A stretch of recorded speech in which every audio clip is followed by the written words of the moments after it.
Drive to Survive Season 5 is nearly here upon us, but here are 8 things Netflix must show in this new season.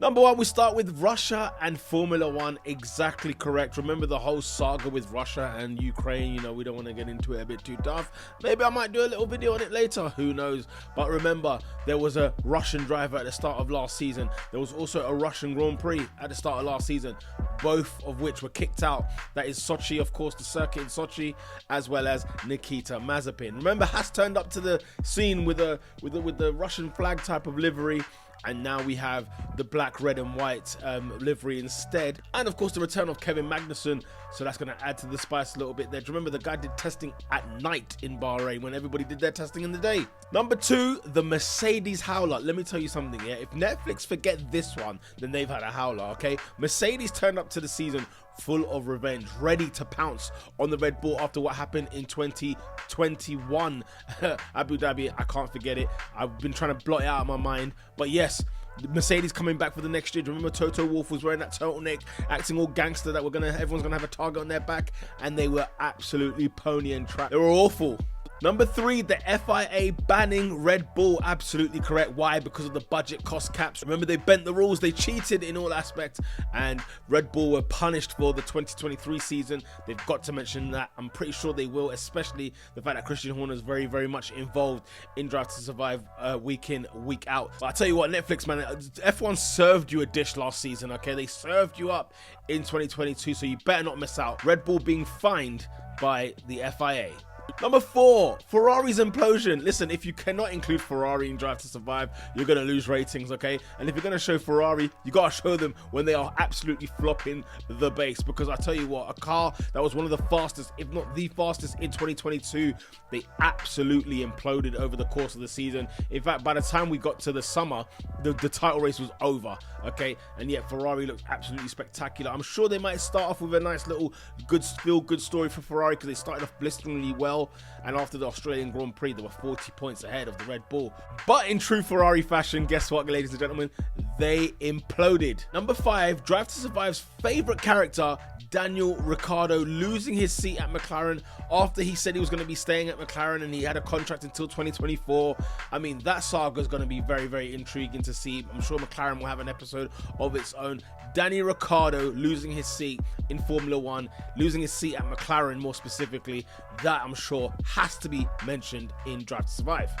Number 6, I'm going to call it the Sebastian Vettel domino effect. Okay, of course, announcing his retirement, they've got to include Sebastian Vettel. They've got to talk about Vettel for sure and give some sort of a right send-off for him. But of course, what it caused, Fernando Alonso, of course, jumping into the Aston Martin, causing all kinds of ruckus and chaos at Alpine. And then Oscar Piastri, a man who's not even racing in Formula 1, but boy, did we learn a lot about him last season. This whole situation that Alpine had then recruited Oscar Piastri after Alonso went over and moved to the Aston Martin, but then Oscar Piastri in the middle of the night, in the UK time especially, tweeting and saying, excuse me, I am not with Alpine, ladies and gentlemen. They be lying, yo. I will not be racing with them in 2023. I mean, it was a saga that went on and on and on, and then eventually moved to McLaren. So Oscar Piastri at McLaren, I'm sure they're going to throw all of that conversation, all of that saga needs to be in the mix. It better be there. Number 7, Suzuka, the Japanese Grand Prix. We finally got back to Suzuka. Great stuff. A very long delayed race. There was a lot that did happen. Remember, it was absolutely wet, and there was accidents caused and stuff like that. And of course, Max Verstappen actually became world champion, 2-time world champion. Yet nobody seemed to know, and yet he was told by Johnny Herbert. Big up Johnny Herbert, legend, of course. Yeah, Max Verstappen, Red Bull, nobody none the wiser. They did not know that Max Verstappen would actually still win because of the whole situation about half points, and because it was a delayed race. It took like 4 hours to get done. It was an absolute cluster. But they have to do that because they found Max Verstappen finding out from Johnny Herbert that he's world champion is absolutely hilarious. And number 8, I tell you what, the race itself, the race weekend, the Brazilian Grand Prix, it has to be put in there. Why? So much took place. Kevin Magnussen, for example, on pole position. You heard me correctly. A man who was not even scheduled to be in the Formula 1 calendar in 2022. Not only did he come and join in the Haas after he'd been away for, what, a year, 2 years in Formula 1, this time round, ladies and gentlemen, he got into the Haas seat and he put the car on pole. It was an incredible weekend, wet weather, all kinds of thrills and spills, and it was a sprint race as well, of course, ladies and gentlemen. To add to the Brazilian Grand Prix, guess what? We had Max Verstappen versus Lewis Hamilton yet again, winding back the clock of yesteryear. I say yesteryear, I'm only talking about 2021, of course.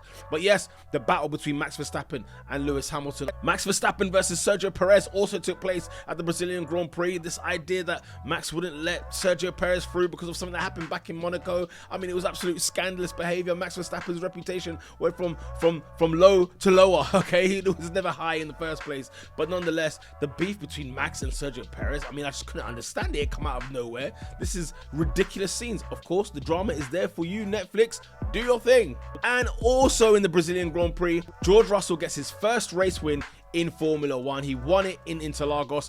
What a time to be alive if you are George Russell, winning in that Mercedes. Finally gets that win after what happened to him in the Sakir Grand Prix in 2020 when he was absolutely robbed by all the omens and demons and whatever you want to call it, right? This time round, he made it count and he was your race winner in Brazil. Brazil Grand Prix was absolutely mental, crazy stuff. It was brilliant.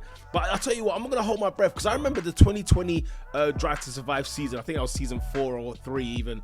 And honestly, it was just like they completely dropped the ball with the Turkish Grand Prix because a lot happened there. Stroll on pole, Lewis Hamilton, I think, was world champion, became world champion as well. Like, a lot of things happened in that race weekend and they didn't show it at all. So I'm not gonna hold my breath because I know Netflix, you know, I don't know what is going on over there, yeah, but there's so many things that you miss out. And I tell you what, I'm definitely gonna do a video of the things they've missed because they will be missing some things, and I bet you they'll miss something from this list today. Comment down below on what Netflix must add in Drive to Survive season 5.